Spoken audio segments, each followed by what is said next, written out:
In the wake of Ted Cruz's fake filibuster, he did this fake filibuster that we talked about yesterday, which wasn't really a filibuster, in part because for part of it, he was reading bedtime stories, and whether that really should be considered part of a talking on-topic filibuster, I don't know. But also because it wasn't really a filibuster in that the procedure, House procedure, Senate procedure had already established that no matter what he does, he was going to have to stop the following afternoon and things were going to move on. So it was really just a call for attention.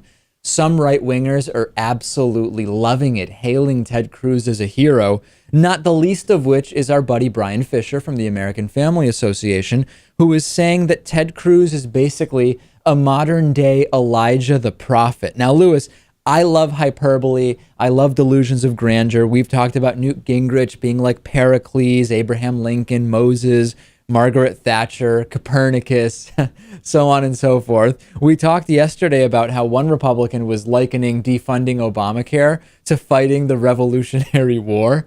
But now we have Bryan Fischer making a hero, almost like a religious hero, out of Ted Cruz. Watch this.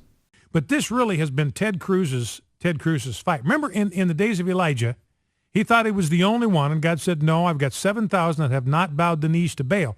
But somebody had to stand up and confront the prophets of Baal. That was Elijah. Now, our Elijah today confronting the prophets of Baal is Ted Cruz. And last night was his showdown on Mount Carmel. Remember that deal at 1 Kings 18? You've got all the prophets of Baal. There's 400 or 850 of them, depending on how you count. I like that little thing at the end, depending on how you count.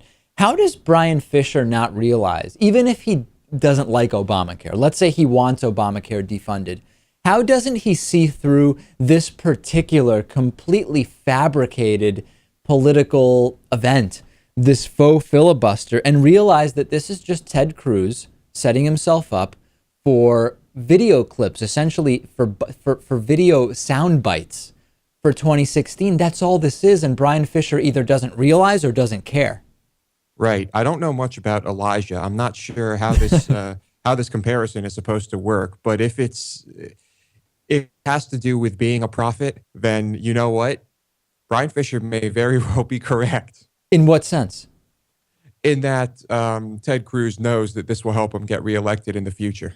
Oh, I see. Right. Yeah. He is prophesizing that staging a fake filibuster might help him politically in the future. It's a good point. And remember, this fake filibuster, all it shows is Ted Cruz's total and utter disrespect for the democratic process, divided powers, and the Supreme Court, all of which were involved in creating, establishing, passing, evaluating, and upholding Obamacare as a constitutional and democratically created piece of law.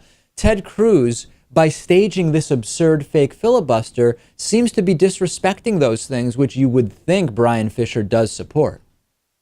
You would think so, but I think the only thing Bryan Fischer supports is the Bible and his twisted interpretation of it. Remember, 174 grand a year is what Ted Cruz makes, plus the cost of the overnight charade, which he spent part of reading Dr. Seuss to his kids via C-SPAN too. I mean, it is just unbelievable.